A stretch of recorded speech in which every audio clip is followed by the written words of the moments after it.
Assalamualaikum, selamat tengah hari. Kita kembali dalam live Belanjawan 2021 di portal berita Suara Merdeka. Bersama saya adalah tetamu undangan Encik Muhammad Basir bin Abu Bakar. Betul sih? Betul. Terima kasih Basir kerana sanggup tinggalkan perniagaan yang diusahakan oleh Basir hari ini ya. Abah Mok Burger. Abah datang tadi bukan abah bawa badan aja, tetapi dengan burger sekali ya, Abah. Betul. Cuba kita cerita ya Basir, kita ungkap sedikit lah ya. Kita imbas sedikit sebab pengalaman Basir bersama dengan Apak dan rakan-rakan yang lain ya. 815 orang kaki tangan utusan yang hilang pekerjaan dalam sekelip mata. Sebab kita tidak ambil VSS, betul? Dan kita juga hari ini ada segmen ni setengah jam saja. Kita start dalam 5 minit sebelum 12.30, kita habis 5 minit sebelum 1.30, pukul 1 tengah hari. Go Basir. Okay, terima kasih kepada Suara Merdeka kerana menjemput. Okey, pengalaman hitam yang dialami setahun lalu lah. Ya, pada bulan ini bulan lalu 9 hari bulan Oktober 2019 Basir. Dalam masa kami datang kerja pukul 10, pukul 11 dapat surat. Betul? Kata kita perlu mengosongkan pejabat dan keluar daripada pejabat sebelum pukul 6 petang. Itu pun kalau tidak dia suruh keluar dah.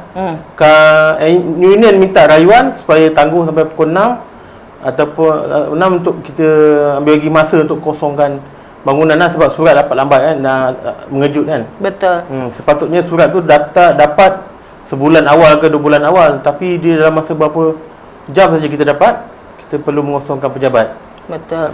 Dan untuk pengetahuan para penonton live sembang pula. Dia benda tu tempat jatuh lagi kan dikenang kan. Untuk live Suara Merdeka ni Basir merupakan bekas Setiausaha Agong, Setiausaha NUJ Utusan. Sebab utusan ada union sebenarnya. Ini adalah untuk kaki tangan yang bukan eksekutif. Tapi yang eksekutif kami tak ada union, kami ada unicorn aja yang ada atas kepala. Sambung Basir. Kemudian lepas dapat surat tu, perlu kosongkan pejabat. Ramai-ramai kawan-kawan ketika itu terkejut dah. Betul? Tapi sebelum tu kita dah kaki tangan ni dah tak ada gaji 3 bulan. Kita masih bekerja. Lepas tu seminggu sebelum tu kita dapat sebulan gaji. Mana 2 bulan gaji masih tertunggak. Kita dah mula, bila dapat sebulan gaji kita dah semangat nak kerja balik. Betul. Kita kata syarikat boleh survive. Bila dapat surat tu terus down. Betul. Morally down, mentally down. Majoriti kawan-kawan menangis. Betul. Terutama perempuan. Of course. Sedangkan laki-laki pun ada yang bergenang air mata. Basir ingat tak setiap kali ya semasa Basir bertugas sebagai seorang wartawan ya, kalau pembentangan belanjawan ataupun bajet ya, kita reporter ni, the media people akan pergi buat coverage kan. Kita akan kupas isu-isu yang apa yang dibentangkan dalam belanjawan kan. Tetapi satu yang Apak rasa, perkongsian rasa sebenarnya, mungkin apa yang Apak rasa ni tidak sama dengan Basir dan penonton merasai. Mungkin kita boleh ada similarity. Okey? Sebab bila kita menolong, membantu orang, kita orang media siapa yang bantu Basir? Apabila kita orang media hilang pekerjaan, okey, bantuan daripada penjana, bukan semua dalam kalangan kita yang dapat, betul? Ada yang dapat, alhamdulillah. Ada yang tak dapat, buat rayuan sampai hari ni, umpama tunggu kucing berjanggut kan, tak dapat juga. Jadi kupasan daripada perspektif Basir ya, sebagai bekas wartawan, Basir menulis dan membantu banyak. Bukan kita nak mengungkit ya, tetapi apabila kita sendiri mengalami kesusahan ni, siapa yang bantu kita? Belanjawan yang dibentangkan setiap tahun tu apa untuk golongan media? Bagi pandangan saya tak ada. Tak ada. Apa setuju dengan Basir? Adakah anda yang menonton setuju dengan pandangan kami yang setiap tahun Saban tahun sama ada Perdana Menteri, merangkap Menteri Kewangan yang bentangkan bajet, mengambil kira faktor kita golongan media? Tak ada. Banding kalau pengalaman saya di Indonesia, mereka ada majlis media dan mereka tak ada union, tapi mereka ada persatuan. walaupun mereka agensi media mereka tutup ke, tapi jarang tutup lah, mereka lagi berkembang, betul. nasib mereka tetap dibela oleh kerajaan mereka. Itu Indonesia ya. Presiden dia membela, malah mengadakan majlis media hari wartawan diberi apa, dijaga kebajikan, diangkat sebagai satu profession. Betul. Yang ada setiap kad wartawan ada kad dia, dan kad tu boleh dijual di mana-mana agensi media portal untuk sebagai tangga gaji. Kita kalau nak keluar ni, contoh apaan? Contoh kebanyakan kita orang lama media ni, dia orang selalu orang lama dia akan mula daripada SPM. Tapi di Indonesia kalau dia mula dari SPM, tapi pengalaman mereka tu, mereka perlu setiap tahun dia perlu menduduki peperiksaan. Bila dapat lulus peperiksaan tu, dia dapat kad CJ peringkat pertama, kedua, ketiga. Kad tu walaupun mereka tak ada kelulusan ijazah ke apa, tapi melalui kad sekurang-kurangnya dia boleh ikut dari segi tangga gaji kat situ. Okey. Sekurang-kurangnya nasib golongan media di negara jiran kita ada menerima pembelaan, kan? Sebab kita di Malaysia ni, kita hanya membantu, tak kisahlah siapa yang form the government, whoever that form the government, it doesn't matter, betul? Sama ada kerajaan terdahulu, kerajaan 22 bulan, atau kerajaan orang kata hari ni pintu belakang, pintu tepi, pintu tengah, apa tak kisah, kan? Tetapi persoalannya perasaan, perkongsian rasa kita pada pagi tengah hari ini, adakah kita ni belanjawan tu untuk semua pihak, sama rasa, sama rata? Betul. Masa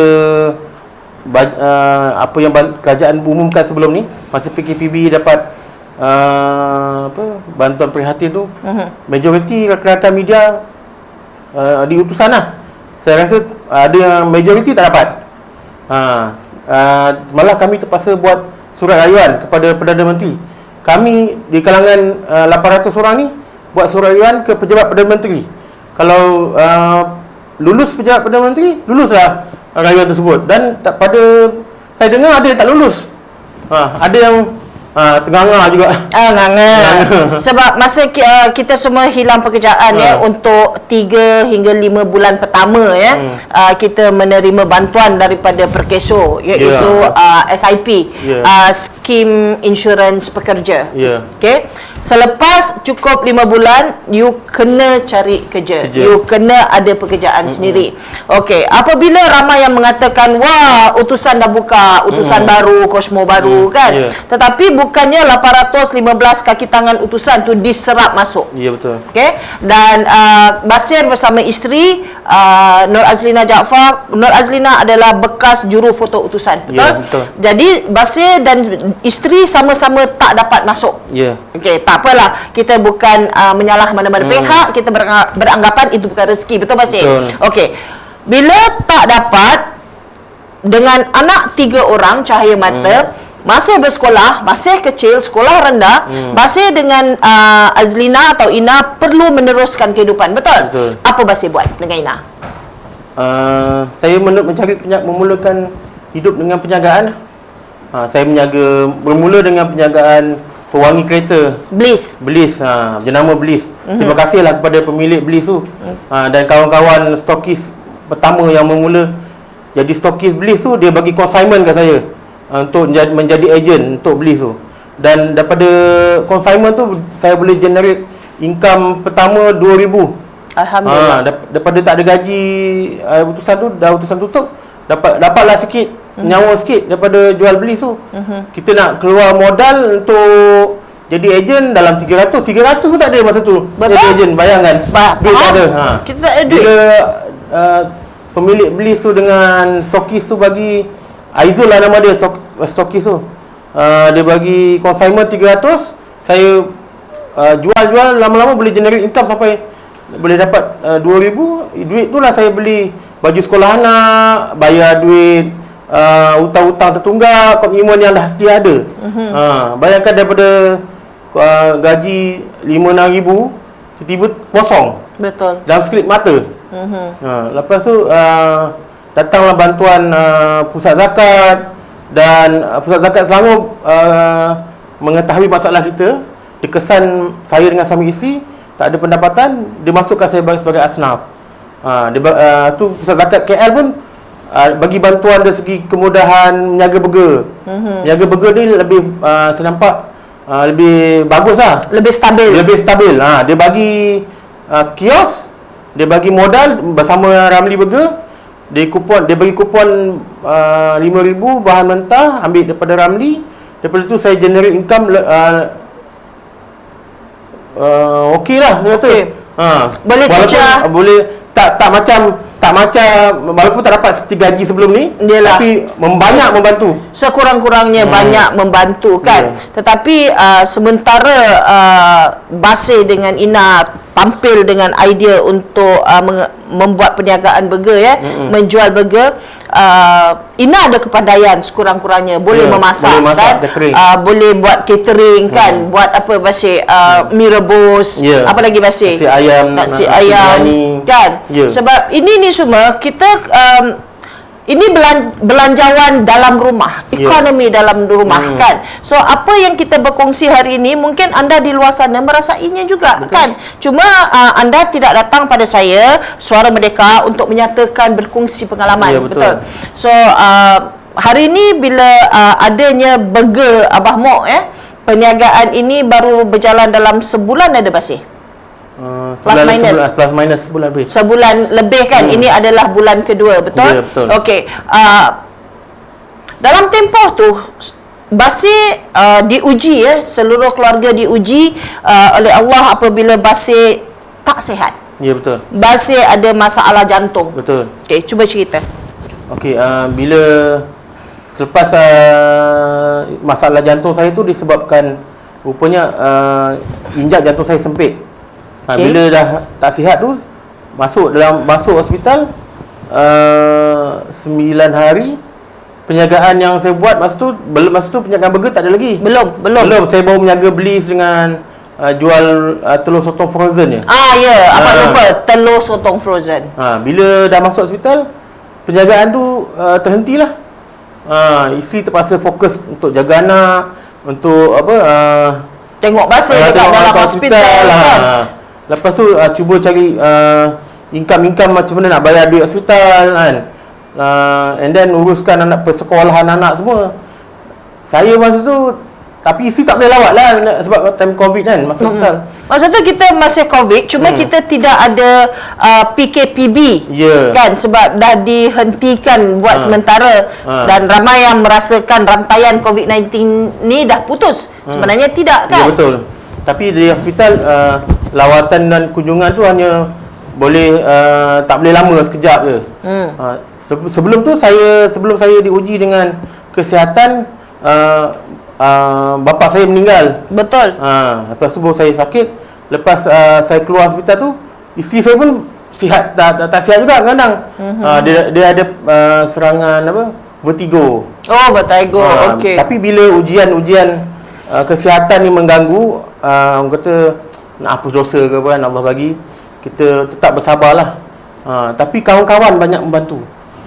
Bila kita sakit bantu dari segi macam mana? Kawan-kawan bagi kata-kata semangat, bagi bantuan kewangan, termasuk jiran-jiran. Itu yang saya banyak terharulah. Bila memang kita jaga kita tu, memang kaki tangan utusan ni memang memegang konsep kita jaga kita tu. Sama-sama tolong, sama-sama bantu. Kau susah, kami bagi sikit. Kau susah, kami bagi sikit. Memang baguslah hubungan tu. Sokongan daripada rakan-rakan bekas. Kaki tangan utusan sangat membantu.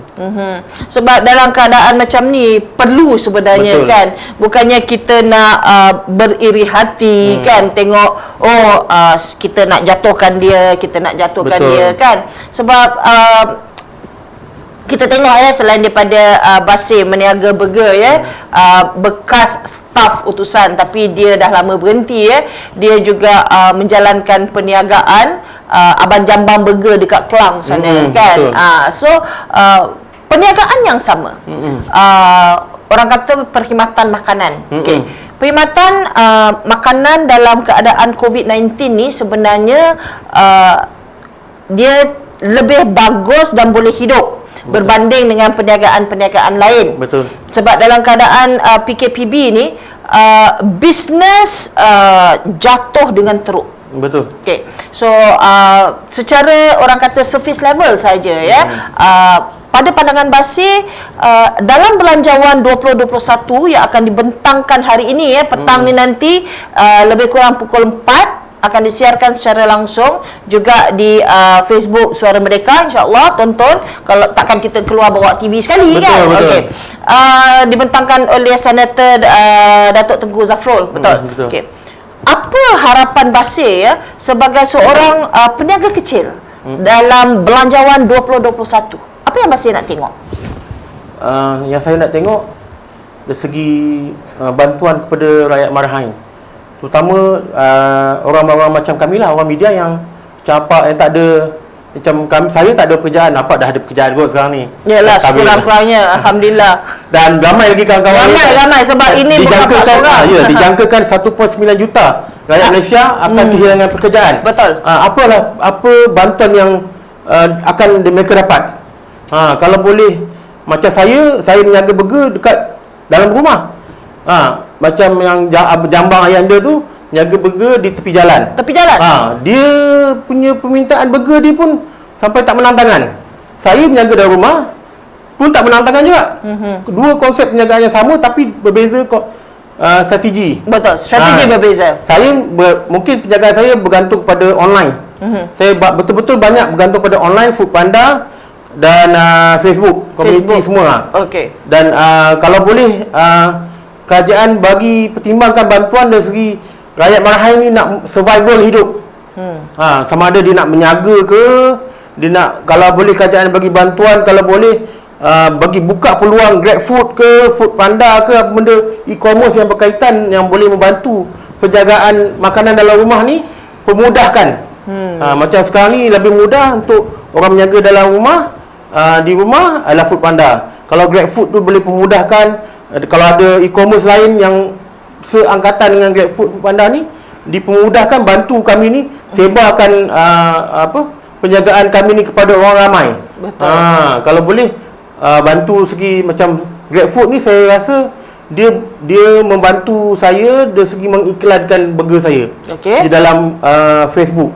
Kalau orang buka Facebook dia memang melanggan Foodpanda, dia akan keluar je burger Abah Mok macam menghantui burger Abah Mok. Kan? Bila orang datang dia macam lintas lah, orang klik. Tapi saya kadang-kadang saya fikir, bila masa saya bayar iklan, bila saya cek rupanya ada sikit kat situ tulis penjana. Itu alhamdulillah lah. Ada skim penjana kat situ dia bagi untuk peniaga macam saya. Betul. Kalau lebih diperluaskan lagi dan bantu centralize ke macam mana lah, kalau boleh. Yalah. Sebab macam apa tahu GrabFood, Foodpanda ni semua. Tapi bila apa order burger Abah Mok, SMS WhatsApp Abah Mok. Okey, apa nenek senang kan. Itu satu cara lah. Ini personal touch kata orang, betul. Kan. Okey, selain daripada apa yang Basir nyatakan tentang harapan sebenarnya kan.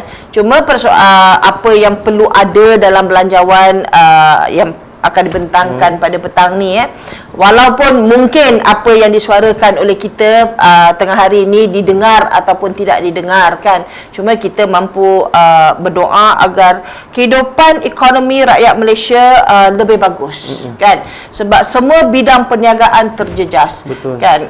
Macam Basir mengusahakan rangkaian perkhidmatan makanan, food security, food chain, food supply ni semua kan. Benda ni kalau bolehlah ada grant, bantuan dalam dari segi keuangan. Betul. Kan. Mungkin selama ni tidak pernah terfikir di pihak MOT MOT lah, Ministry of Kewangan, Finance, MOF. Mungkin mereka tak terfikir untuk mengadakan allocation untuk golongan media yang hilang pekerjaan ataupun tak hilang pekerjaan, sekurang-kurangnya menjaga kebajikan. Sebab golongan media hari ini berkembang. Dulu kita ada media cetak, media elektronik. Betul, 2. Dan kemudian kita ada hari ini adalah portal berita. Okey. Selain daripada portal berita, in between kita ada bloggers juga. So kalau mereka ini berdaftar sebagai orang media, apa kebajikan yang perlu kita dapat, yang mereka peroleh daripada setiap tahun belanjawan yang dibentangkan? Itu sebenarnya yang apa rasa perlu diambil kira. Jangan beranggapan yang wah Basim masa jadi reporter dulu gaji banyak, kencang, masyuk kan. Tapi bila komitmen kita, betul tak Basim? Masa kita kerja tu kita gadaikan kita punya masa bersama keluarga. Kita punya keselamatan.